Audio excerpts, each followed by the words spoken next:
smart. Anyway, it's that time of the week again. It's time for...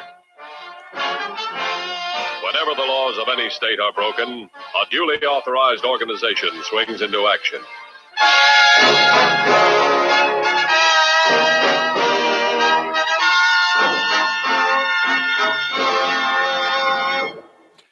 Time now for Police Blotter Facts Friday. You probably know how it works if you've been listening to the show for very long.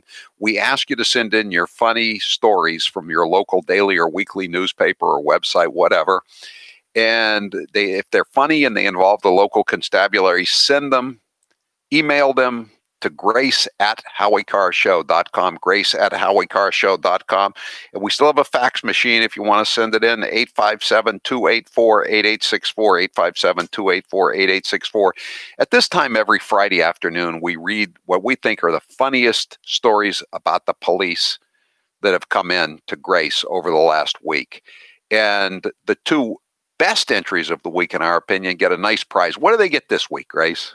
They will be getting a copy of What Really Happened, your fabulous book about the 2016 election. Okay. Are you ready for the runners-up, sir? These are the runners-up. Ambulance thief caught at Texas drive-thru. Was it a Whataburger?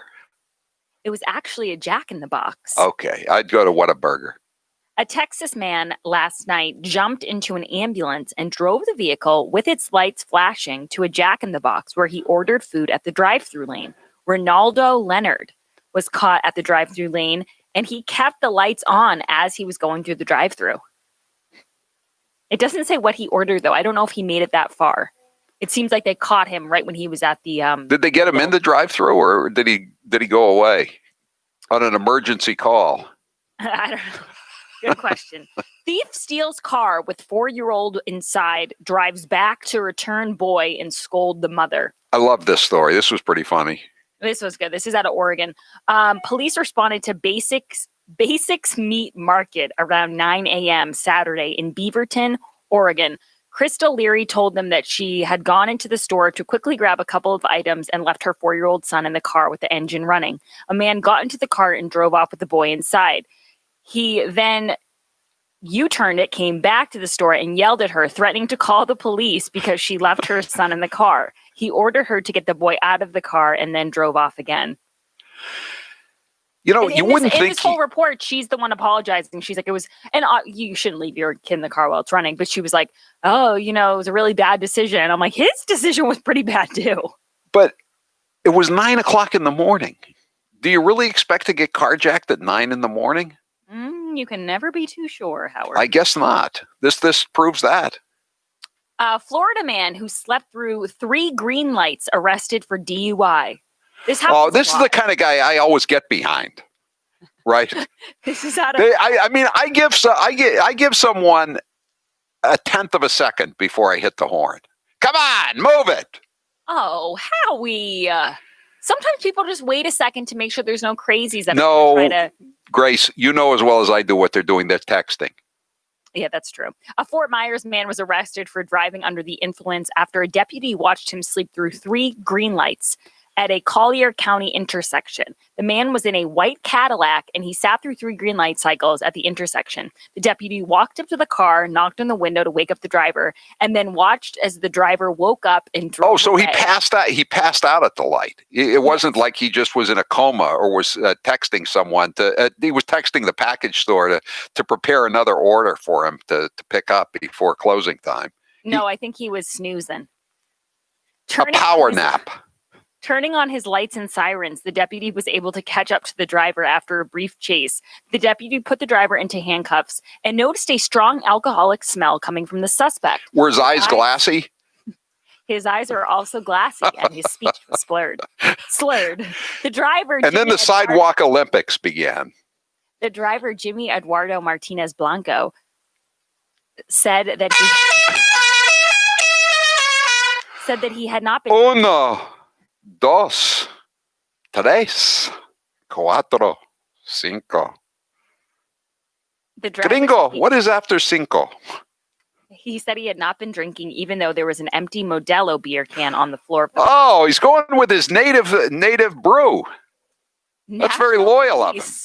Nashville police charge cuffed man with vandalism after he urinates in the back of the patrol car.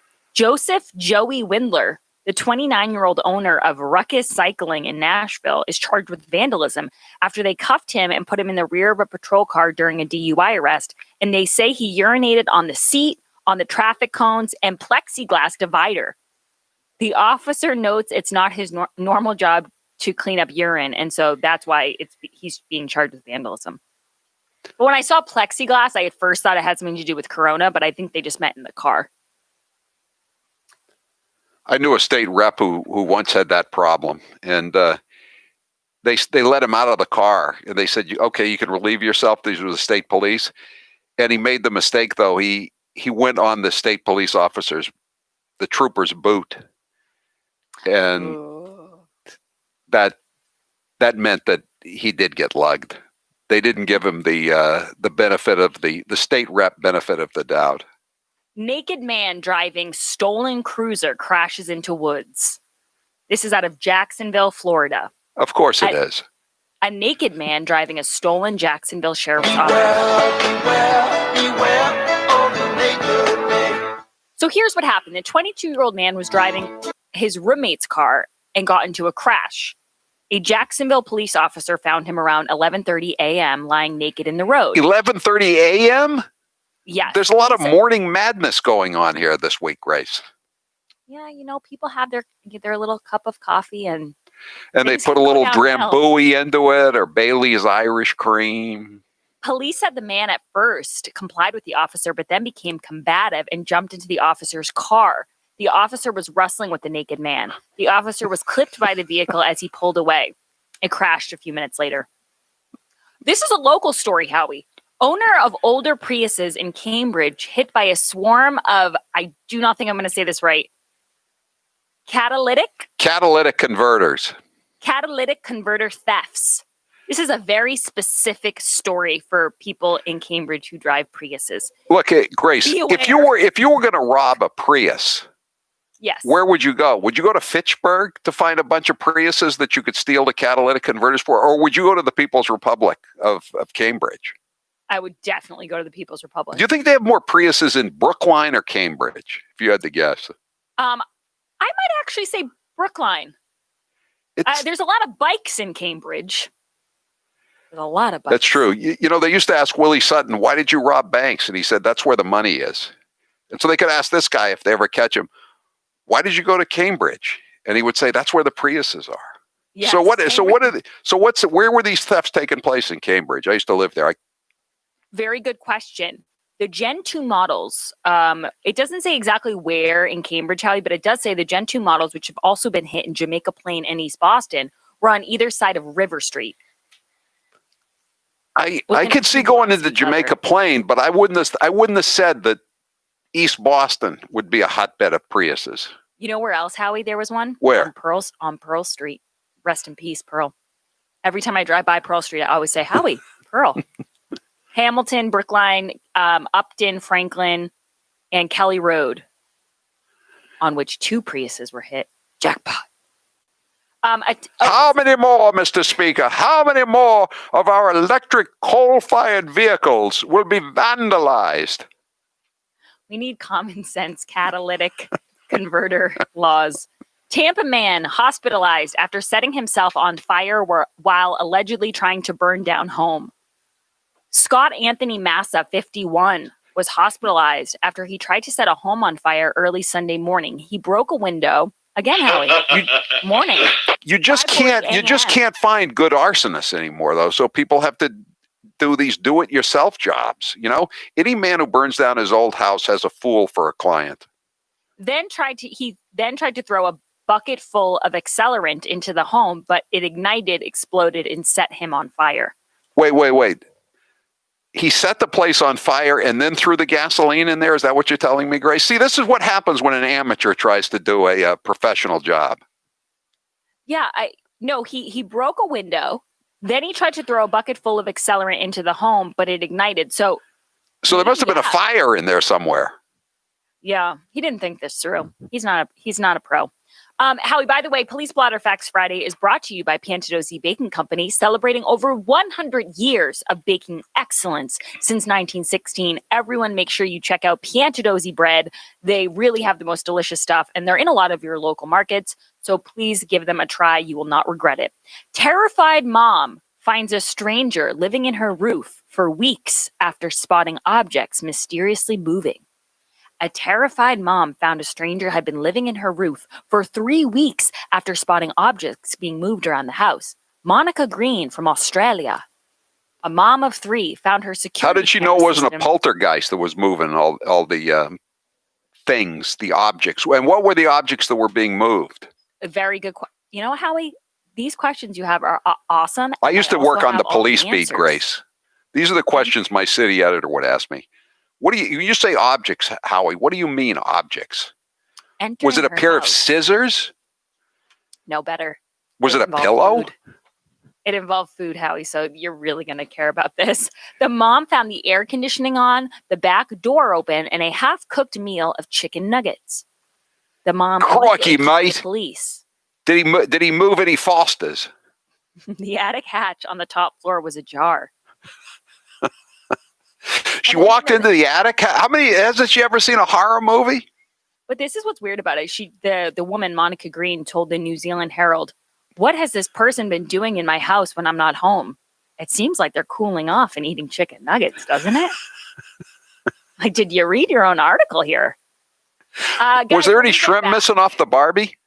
Very, very good question. See, look at all those. We had chicken nuggets, drive-through crimes, naked men, and we haven't even read the winners yet. I'm telling you, this is a good batch. When we get back, I have one local story and another a crime wave in Georgia. I really feel sorry for the cop in Jacksonville. You know, it's bad enough to have to run into a naked man, but to have to grapple with a naked man.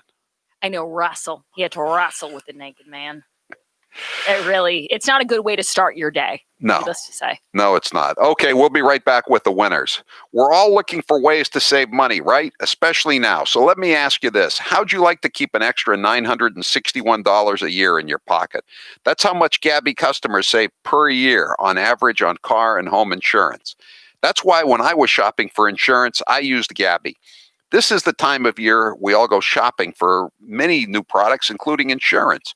Well, Gabby takes the pain out of shopping for insurance by giving you an apples-to-apples comparison for your current coverage with 40 of the top insurance providers, including Progressive, Nationwide, and Travelers. Just link your current insurance account, and in just minutes, you'll be able to see the quotes for the exact same coverage you currently have. That's what I did. It was fast and it was easy to use Gabby. I'm not really good on a computer, but I had no problems getting on. I was with my old insurance company for 20 plus years. I just automatically paid the insurance premium when they came in the mail, and I never looked or questioned anything. I should have. I could have saved a lot of money if I had used Gabby earlier. I logged in with my current insurance provider, and I was shown dozens of quotes, and I think I saved over $500 when I got the best policy that Gabby offered me as an alternative. As I mentioned earlier, Gabby customers save $961 per year on average. I bet that would be nice to have in your pocket every year, especially with gas prices going through the roof now with Biden in office. If they can't find you savings like they did for me, they'll let you know how you can relax knowing you have the best rate out there. And they'll never sell your info, so no annoying spam or robocalls. You're probably overpaying on car and home insurance. See how much Gabby can save you. It's totally free to check and there's no obligation. Go to Gabby.com/Howie. That's GABI.com/Howie. GABI.com/Howie. I'm Howie Carr. The Howie Carr Show. That was the naked man talking. Someday you'll turn around and you'll see him. And you'll have to wrestle him. All right. Grace, what do you got? What do you got left for us on Police Blotter Facts Friday? To Police Blotter Facts Friday, and I do have 2 great stories for you guys. But first, I'd like to remind you one more time that Police Blotter Facts Friday is brought to you by Piantadosi Baking Company, celebrating over 100 years of baking excellence since 1916. I thought this story deserved to be a winner because of all of the news of the day. Guy tases somebody who asked him to put a mask on at a bus stop. Don't tase me, bro. Don't tase me. I didn't do anything.